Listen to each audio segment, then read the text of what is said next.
오늘은 에베소서 5장 15절에서 21절 말씀을 통해서 시간을 되찾는 지혜라는 제목으로 말씀을 나누고자 합니다. 우리가 에베소서를 읽고 있는데요. 에베소 교회에 보내는 편지를 통해서 이 시대의 교회가 잊지 말아야 할 본질과 방향을 배우고 있습니다. 교회는 삼위일체 하나님의 아버지 하나님, 아들 하나님, 성령 하나님의 구속 사역을 통해서 이 교회가 탄생했다고 에베소서 1장에서 말씀을 하고 있습니다. 그런데 이 세상은 어떤 세상이냐? 세상은 악하다고 합니다.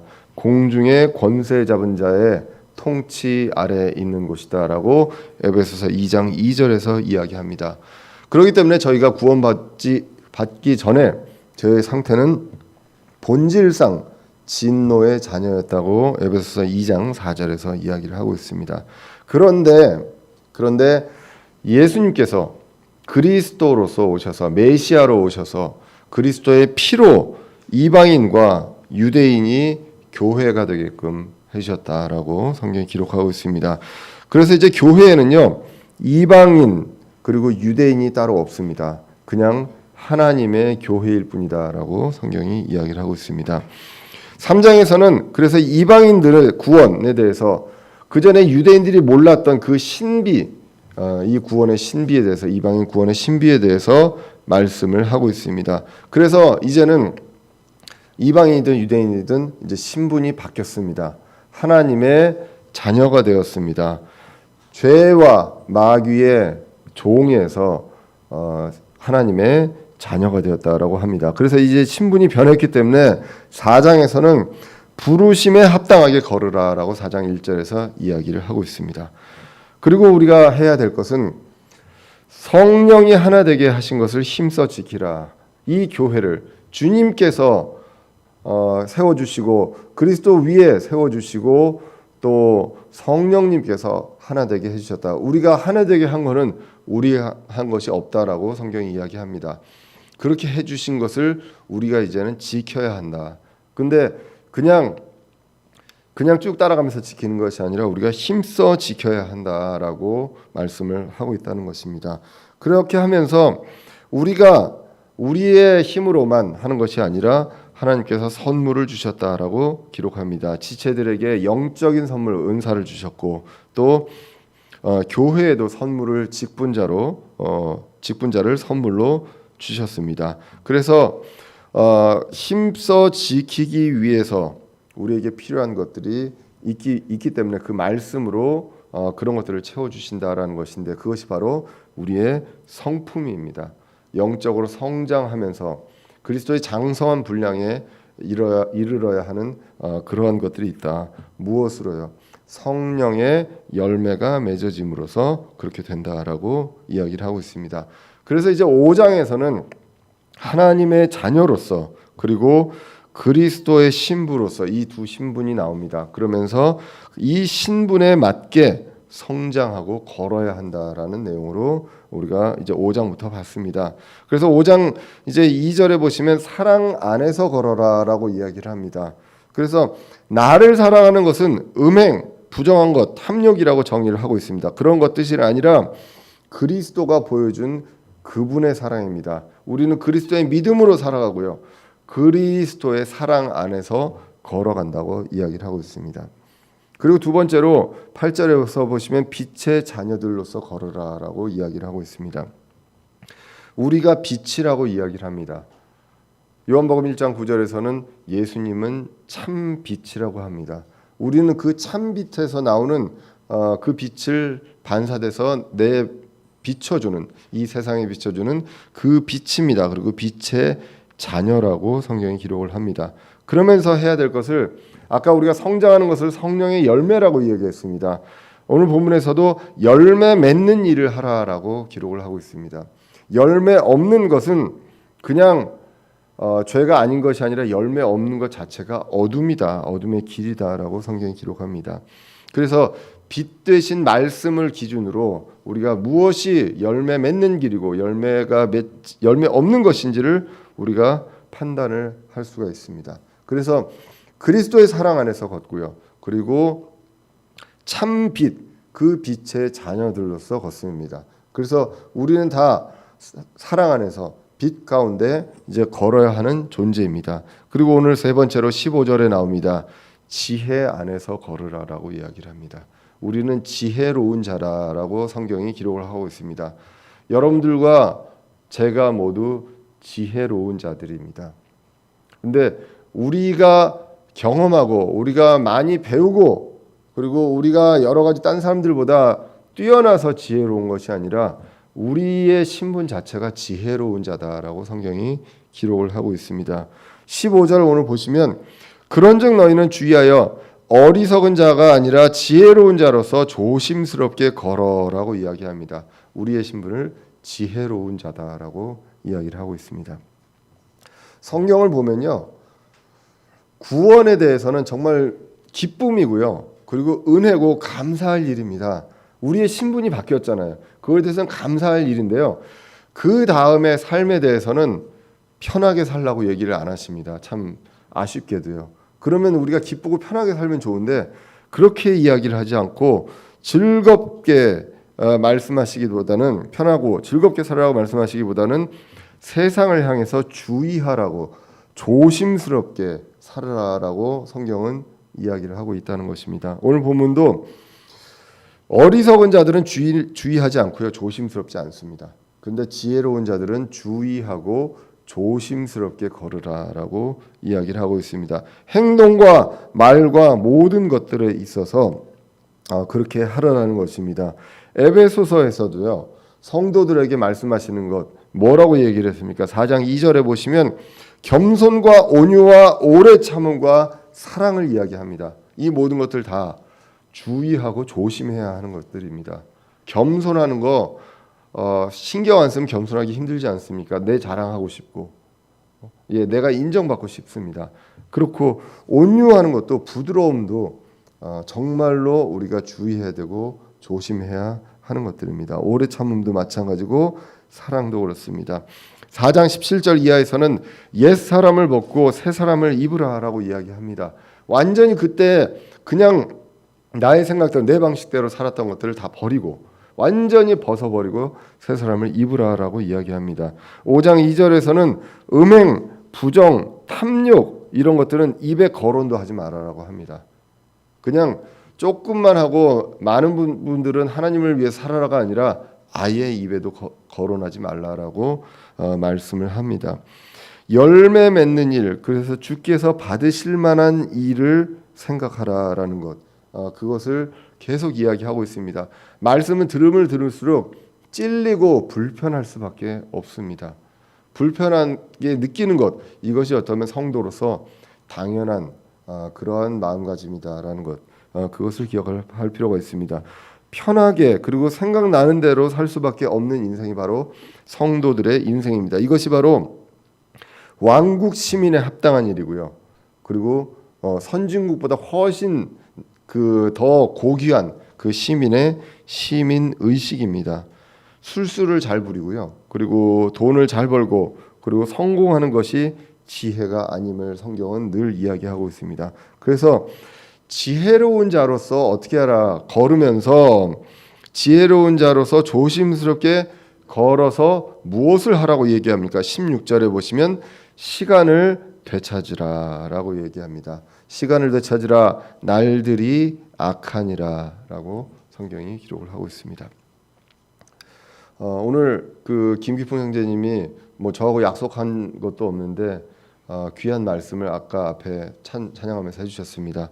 정말로 우리에게 있는 주어진 시간, 이 시간을 되찾는 것이 무엇인지 다시 한번 생각하고 다시 한번 느끼게 했던 그러한 말씀을 이제 해주셨습니다. 이 되찾으라는 것은 영어로 redeem입니다. redeem이라는 것은 값을 주고 다시 사는 것입니다. 그것을 redeem이라고 합니다. 성경에서 구속이라는 말이 나옵니다. 죄에 대해서 우리를 구속하셨다라는 말이 나오는데 그것도 값을 주고 다시 우리를 사셨다라는 뜻이기 때문에 그 redeem의 명사인 redemption이라는 말을 쓰게 됩니다. 그래서 구원도 예수님께서 값을 치르고 우리를 다시 사십니다. 주님 안에서 지혜로운 자는요, 주의하고 조심스럽게 걷는데 무엇을 하라고 합니까? 시간을 되찾으라고 하고 있습니다. 시간이 과거에 누구의 것이었습니까? 우리가 다 진노의 자녀들이었다고 합니다. 불순종의 자녀들이었습니다. 공중 권세 잡은 자의 통치 아래에 있었습니다. 그들의 종이었습니다. 성경은 죄의 종이라고 얘기합니다. 종의 시간은 자기의 시간이 아니라는 것이죠. 주인의 시간입니다. 그러면 우리가 누구의 종이었느냐? 로마서 6장 17절에 보시면 그러나 하나님께 감사하리로다. 너희가 죄의 종이었으나 너희에게 전달된 교리의 그 틀에 마음으로부터 순종하고 이로써 죄로부터 해방되어 의의 종이 되었느니라. 우리의 과거의 시간은 마귀의 소유였습니다. 내 시간이라고 생각했던 그 시간이 내 시간이 아니었다라는 것입니다. 로마서 6장 22절에 보시면 그러나 이제는 너희가 죄로부터 해방되고 하나님께 종이 되어 거룩함에 이르는 너희의 열매를 얻었으니 그 끝은 영존하는 생명이니라. 이제는 누구의 종이 되었습니까? 하나님께 종이 되었습니다. 그리고 하나님께 종의 신분이지만 하나님은 우리를 자녀로 삼아 주셨습니다. 이제는 시간의 소유권이 바뀌었습니다. 그 전에 시간이 아니라 이제는 시간의 소유가 우리는 죄에서 사망에서 해방되고 주님께서 우리를 값주고 사신 것처럼 이 시간도 주님의 것이요 우리의 것이라는 것입니다. 그 값을 누가 치렀습니까? 시간도 다 그리스도께서 값을 치르셨다는 것입니다. 그래서 오늘 성경 번역은요. 되찾으라라고 나온 것입니다. 우리 거예요. 주님의 것이요 우리의 시간입니다. 그렇기 때문에 마귀의 시간이었던 그 시간을 되찾으라. 날들이 악하니라라고 이야기를 하고 있습니다.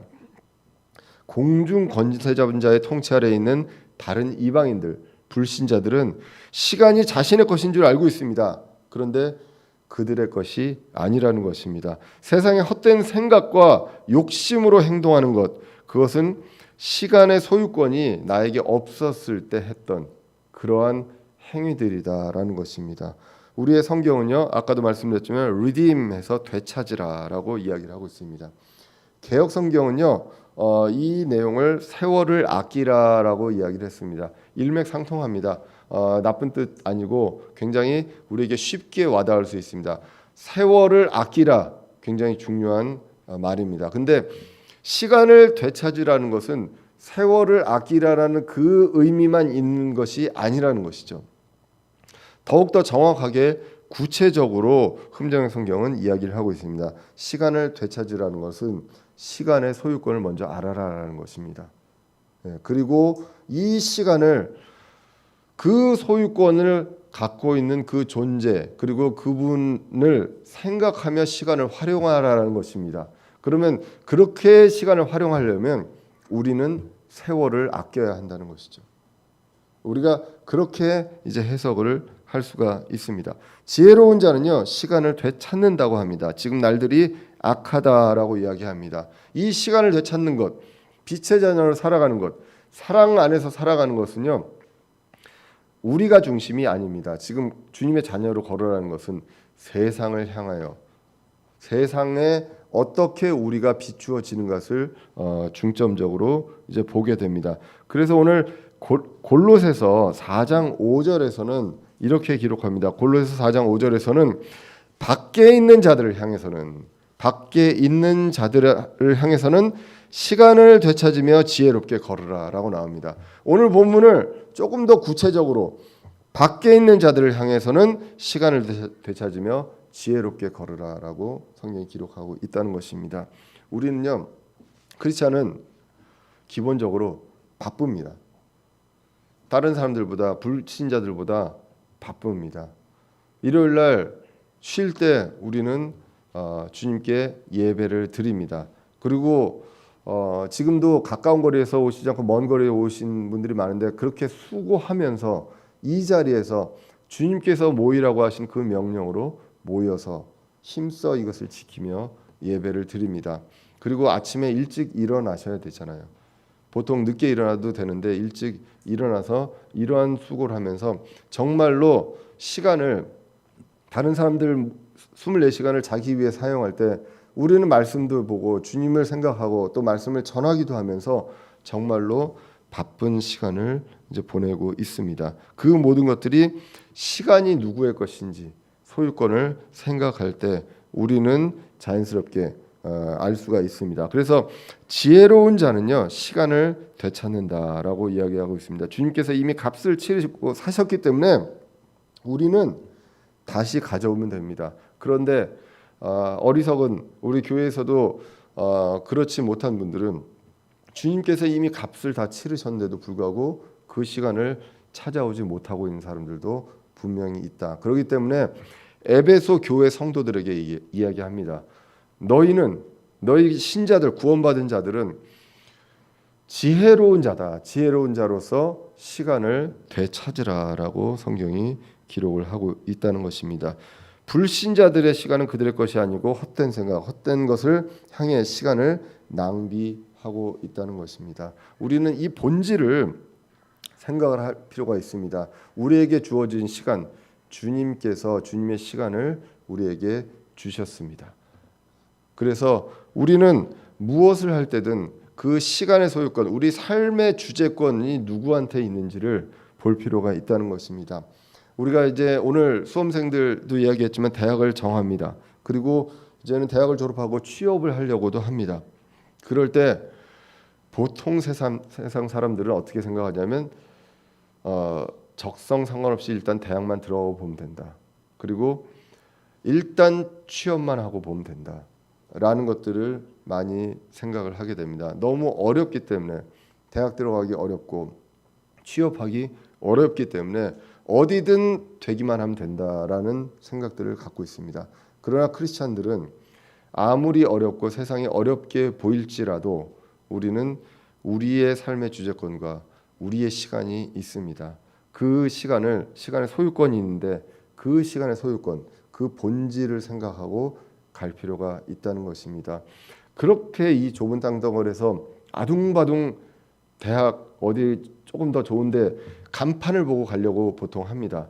그런데 해외 나가보면 그냥 한국에 있는 대학입니다. 모든 대학들이.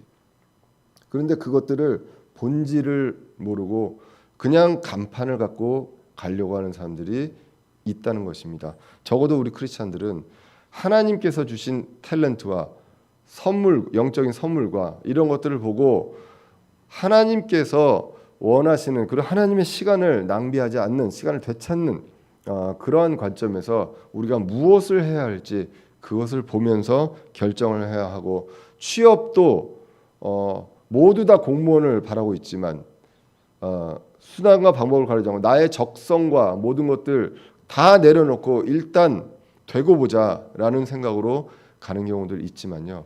그래도 우리가 크리스찬으로서 시간을 되찾는 관점에서 내가 이 일을 함으로 인해서 하나님의 자녀로 무엇을 할 수 있을까, 그것을 생각하고 나한테 주신 그 탤런트를 하나님께서 이 직장을 통해서 쓸 수 있는가, 이러한 것들을 끊임없이 생각을 해볼 필요가 있다는 것입니다. 아니 그러면 그렇게 해서 취업이 안 되면 목사님이 책임지십니까? 라고 이야기하실지 모르겠지만 하나님이 책임지십니다. 마태복음 6장 33절을 꼭 기억하십시오. 첫째로 그분의 왕국과 의의를 구하라. 그러면 이 모든 것들을 채워주시리라고 약속하셨습니다. 제가 책임지면 안 믿기잖아요. 하나님이 책임져 주신다는 것, 그것을 분명히 기억합니다. 그런데 때로는 내 욕심과 내 그 짧은 과거의 그 생각으로 다른 길로 갈 수도 있습니다. 그런데 그것도 하나님께서 놔두지 않고 다시 돌려놓으신다라는 것. 저는 아까도 말씀드렸지만 4번 시험을 봤습니다. 정말 뭐 때문에 시험 봤는지 아세요? 오로지 하나입니다. 대학 간판. 그랬는데 하나님께서 그것을 허락 안 하셨고, 그렇다고 제가 인생을 실패했느냐? 저는 그렇게 생각하지 않습니다. 그 기간 동안에, 그러면 그 기간 동안에가 후회되느냐? 그렇지 않습니다. 제가 그것을 다 겪어봤기 때문에 이것에 대해서 얘기해 줄 수가 있어요. 예. 여러 가지 사연으로 시험도 떨어졌고 여러 학교도 지원을 해봤습니다. 그리고 여러 가지 일들도 해봤습니다. 아주 그 유명하신 목사님한테 매일 새벽기도 가서 기도도 안수기도도 개인적으로 받기도 했었습니다. 안 되는 건 안 되는 것입니다. 예. 그렇기 때문에 아까도 말씀드렸지만 그 많은 기간 동안에 정말로 저는 돌아 왔습니다. 인생을 돌아 왔는데 그 돌아 온 것도 하나님께서 인도해 주셔서 지금까지 왔다라고 믿습니다. 그래서 시간을 되찾는 사람들은 반드시 시간을 되찾아 사는 사람들은요 반드시 될 수밖에 없습니다. 왜? 시간의 소유권을 알기 때문입니다. 그러면 시간을 어떻게 되찾습니까? 라고 물을 수 있습니다. 그러한 지혜가 어디 있습니까? 시간을 되찾는 지혜에 대해서 이제 5장 17절에서 이야기를 합니다. 쭉 이어지는 구절입니다. 쭉 이어지면서 그러므로 너희는 지혜 없는 자가 되지 말라라고 합니다. 우리는 지혜로운 자인데 지혜 없는 자가 되지 말고 뭘 하라고 합니까? 오직 주의 뜻이 무엇인지 이해하라라고 기록을 하고 있습니다. 주의 뜻이 무엇인지 이해하라고 합니다. 이해하라라는 말을 성경에서 이 언더스탠딩 하면 두 글자로 뭐라고 나오는지 아세요? 성경에서 용어 혹시 두 글자로 명철이라고 합니다. 이 명철이 무엇이냐? 주의 뜻을 이해하는 것입니다. 그래서 시간을 되찾는 그 지혜, 소유권이 누구에게 있는지 어떻게 써야지 아는 지혜가 무엇이냐? 주의 뜻이 무엇인지 이해하라는 것입니다. 주님이 뜻하시는 바가 무엇인지 여러분들 개개인을 향한 인생의 주님의 뜻을 이해하라는 것이 아니고요. 주님께서 우리 교회를 통해 이 세상에 구원받은 사람을 통해서 하나님께서 이루어 가시는 그 뜻, 그것을 이야기하고 있습니다. 이것은 모든 사람에게 공통적인 것이지 사람의 성향에 따라서 그것을 이야기하고 있지는 않는다는 것입니다. 이 길 저 길로 가라는 것이 아니라요. 에베소 교회에서 보낸 편지에 기록되어 있는 뜻이 있습니다. 자신이 이방인이 아니라 교회라는 것을 기억하라는 것, 그리고 하나됨을 힘써 지키며 성장하라는 것이 있습니다. 그리고 신분에 걸맞게 거르라는 것, 이것이 결국 무엇입니까? 하나님의 뜻입니다. 이것을 위해서 이해하라는 것, 하나님의 뜻이 무엇인지 이해하라고 기록을 하고 있습니다. 데살로니가전서 4장 3절에서는 하나님의 뜻은 이것이니 곧 너희가 거룩히 구별되는 것이라. 하나님의 뜻을 이해합니다. 우리는 거룩히 구별되는 것입니다. 우리가 거룩하고 세상과 동화되지 않고 주님의 자녀로서 빛의 자녀로서 그분의 사랑 안에서 지혜로운 자로서 걸으라라는 것입니다. 로마서 12장 1절 이하에서 이렇게 기록합니다. 그러므로 형제들아 내가 하나님의 긍휼을 힘입어 너희에게 간청하노니 너희는 너희 몸을 거룩하고 하나님께서 받으실 만한 살아있는 희생물로 드리라. 이것이 너희의 합당한 섬김이니라. 너희는 이 세상에 동화되지 말고 오직 너희 생각을 새롭게 함으로써 변화를 받아 하나님의 선하시고 받으실 만하며 완전하신 뜻이 무엇인지 입증하도록 하라라고 성경이 기록하고 있습니다. 그래서 완전하신 뜻이 무엇이냐? 로마서 12장 1절, 2절 이하에서도 우리가 볼 수가 있습니다. 그리고 오늘 에베소 5장에서는 열매 맺는 일을 삶 속에서 하라고 기록을 합니다. 성령의 열매를 맺어가야 한다는 것입니다. 그렇기 때문에 그 주님의 뜻이 무엇인지 이해하는 것, 이것이 바로 시간을 되찾는 지혜입니다. 그러면 주님의 뜻을 이해하고 살아가는 데 있어서 우리가 주님의 뜻을 알고 주님의 뜻을 생각하고 주님을 생각할 수 있는 그 길이, 우리 삶 속의 길이 무엇입니까? 바로 성령 충만이라는 것입니다. 그렇기 때문에 오늘 본문 18절에서 이렇게 기록합니다. 술 취하지 마라. 거기에는 과도함이 있나니 오직 성령으로 충만하라라고 기록을 하고 있습니다. 술에는 과도함이 있다라고 성경이 기록합니다. 말씀 전에 어떤 말씀이 있었는지 이 문맥과 함께 보면요, 술 취하지 말라라는 것이 중요한 것이 아니라, 물론 그것도 중요하지만 핵심은 성령으로 충만하라라고 기록을 하고 있습니다. 술과 함께하는 것은요, 시간을 되찾는 것, 그리고 소유자를 생각하며 사용하는 것과 반대되는 것이다라는 것입니다. 술 취하는 것은 의미 없는 시간이다라는 것입니다.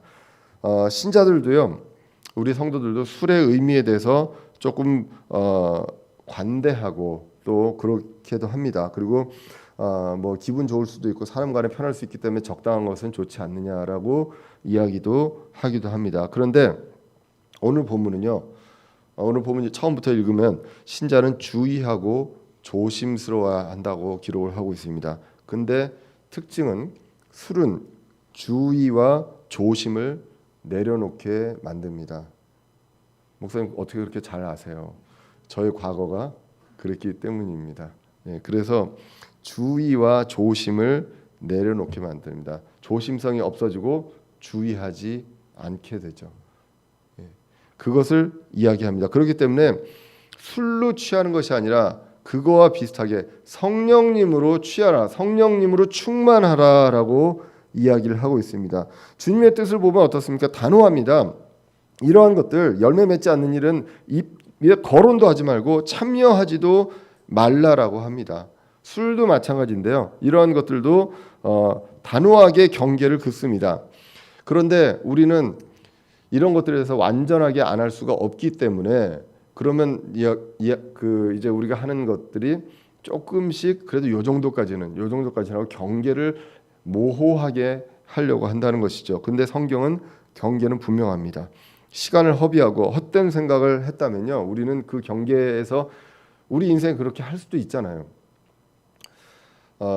저를 포함해서 모두가 다 시간을 되찾는다고 해서 모두 하루 24시간을 주님의 소유권으로 살 수 없음을 모두 다 압니다. 그러면 우리가 한 70%만 살면 어느 정도는 하나님께서 기뻐하실 것이라고 생각하시면 안 된다는 것이죠. 그러면 결국 우리가 할 것은 뭐냐? 시간을 허비하고 헛된 생각을 한 시간이 있습니다. 그것은 우리가 인정하고 근심하고 회개하면 됩니다. 성경을 읽고 우리에게 찔림이 있어야 한다는 것이죠. 그래서 이렇게 근심하고 회개하는 것을 성경은 뭐라고 얘기합니까? 하나님의 뜻대로 하는 근심이라고 이야기합니다. 고린도후서 7장 10절에 보시면 하나님의 뜻대로 하는 근심은 회개를 이루어 다시 돌이킬 수 없는 구원에 이르게 하거니와 세상의 근심은 사망을 이루느니라. 성도들이 하나님의 뜻대로 하는 근심이 있습니다. 내가 모든 것을 100% 하나님의 뜻대로 할 수는 없지만 그러한 것들을 저질렀을 때 하나님의 뜻을 이해하고 하나님이 원하신 바 그 경계를 분명히 알 때 내가 그것을 했을 때 인정하고 하나님의 뜻대로 근심을 하고 돌아서는 일들이 있어야 한다는 것입니다. 성경에 많은 신자들이 하나님의 사람들이 죄를 지었습니다. 시간을 되찾으려고 하지 않은 때도 있었습니다. 그러나 중요한 것은 인정하고 하나님의 뜻대로 근심하고 회개하는 것입니다. 그리고 성령으로 충만해야 한다는 것입니다. 성경은 이야기합니다. 우리의 마음이요, 언제든 간에 마음을 비우거나 이 속을 비울 수 없다라고 이야기합니다. 우리가 마음을 비우려고 하면 무엇이든 간에 채워서 들어오게 됩니다. 로마서 1장 29절에 보시면 이런 사악한 것들로 불신자들이 가득하다라고 이야기를 합니다.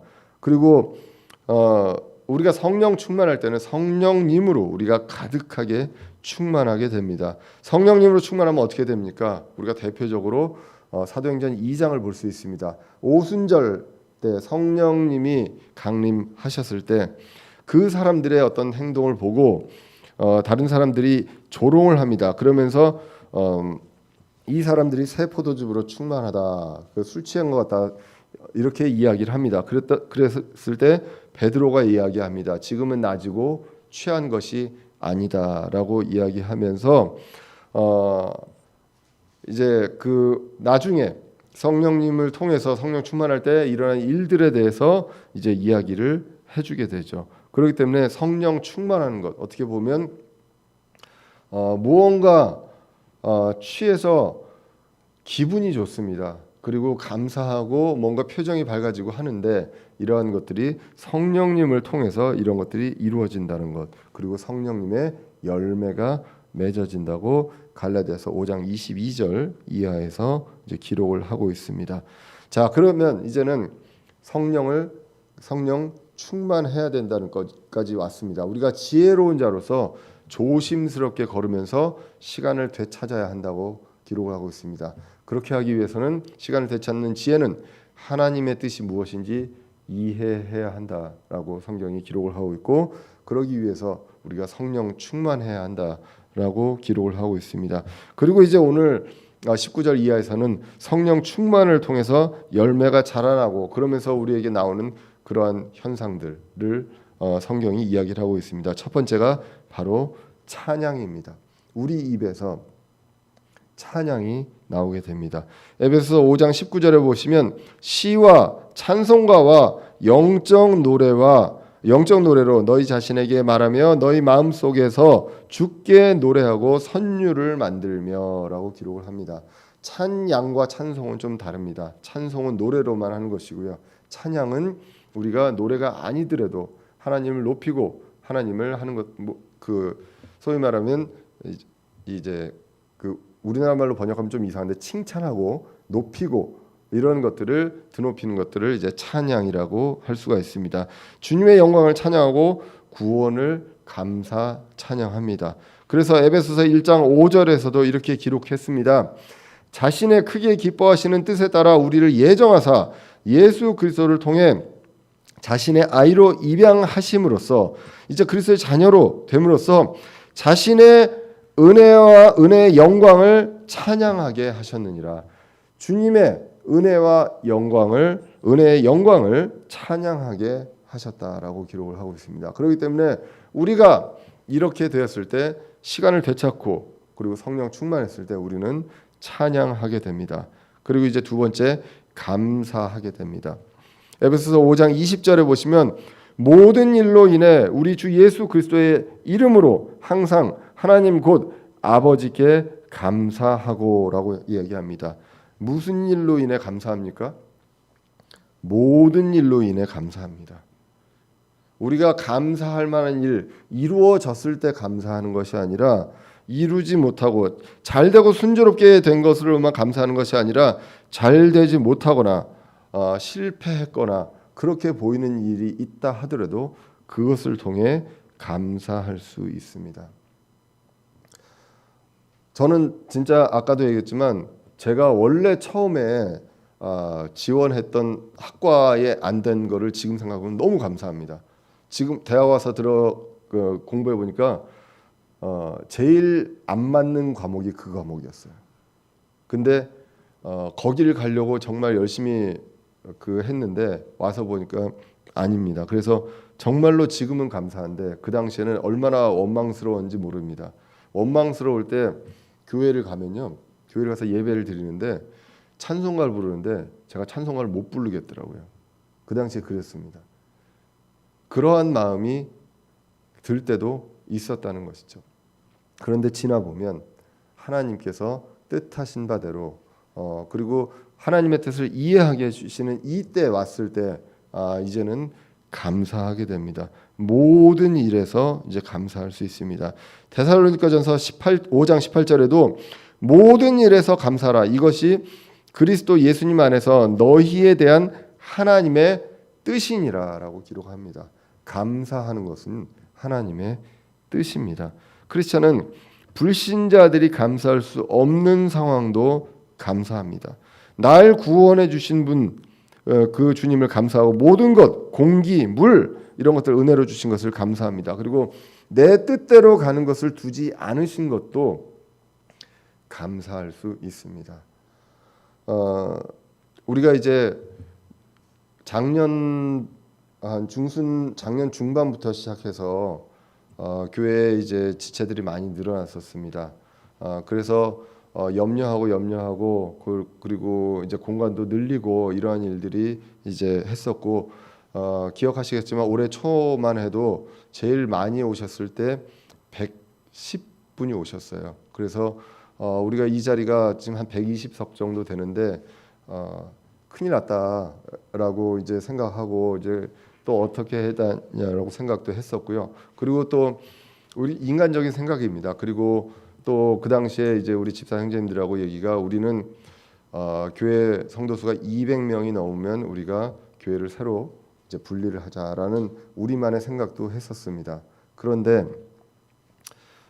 뭐 결과를 어떻게 해석하는지는 뭐 모르겠습니다만 그 이후에 우리의 뜻대로 우리가 원한 바대로 되지는 않았지만 대전에 새로운 교회가 또 그 바른 말씀으로 말씀을 선포하려고 하는 교회가 생겼습니다. 그래서 이제 여기에 계신 분들 중에 많은 분들이 이제 그쪽으로 이제 합류를 하셔서 또 교회에서 예배를 드리고 있습니다. 저는 바른 말씀으로 바른 교리로 말씀을 전하는 그 교회가 대전에 생겼다고 믿고 있습니다. 그런데 공교롭게 그 이후에 코로나가 터졌습니다. 지금은 감사하게도 사회적 거리두기를 하면서 앉을 수 있는 인원이 되었습니다. 아마 그 교회도 사회적인 거리두기를 하면서 앉을 수 있는 그 교회가 그래서 그 두 교회가 같이 주님 말씀으로 성장할 수 있으리라 저는 믿습니다. 우리가 생각했던 바 아니고 우리가 계획했던 뜻도 아닙니다. 하지만 그렇게 하나님께서 이루어 가시고 그것을 통해서 우리는 지나고 보면 감사할 일, 그러니까 감사하지 않을 일이 없다는 것, 그것을 성경은 분명하게 이야기를 하고 있다는 것입니다. 다시 돌아가서 하나님의 뜻을 이해하면요 감사할 수밖에 없고 우리가 생각하고 우리가 계획했던 것들이 다 부질없구나라는 생각들을 하게 됩니다. 어쩌면 또 100명이 되면 분리가 되고 이렇게 될지도 모르겠습니다. 어떠한 이유로든지 뭐 이거는 제가 틀릴 수도 있습니다. 제가 하나님의 뜻을 완전히 이해한 것들이 아니기 때문에 그런데 우리는 정말 여기서 이야기하고 싶은 것은 어떠한 일이 있어도 우리는 감사할 수 있는 사람들이 바로 신자들이다라는 것들을 우리가 성경을 통해서 보게 됩니다.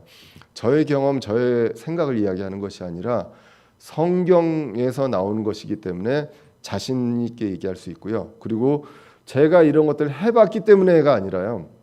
저도 이런 것들로 찔림이 있고 부끄러움이 있지만 성경이 이것을 분명하게 이야기하고 있기 때문에 이것에 대해서 분명하게 이야기할 수 있는 것입니다. 세 번째가 나옵니다. 우리가 성령의 열매를 맺고 성령 충만하고 열매를 맺으면서 나올 수 있는 것, 찬양이 있고 감사가 있고 서로에게 복종한다는 것. 에베소서 4장의 다른 내용들로 이야기한다면 서로 존중하고 세워준다는 것입니다.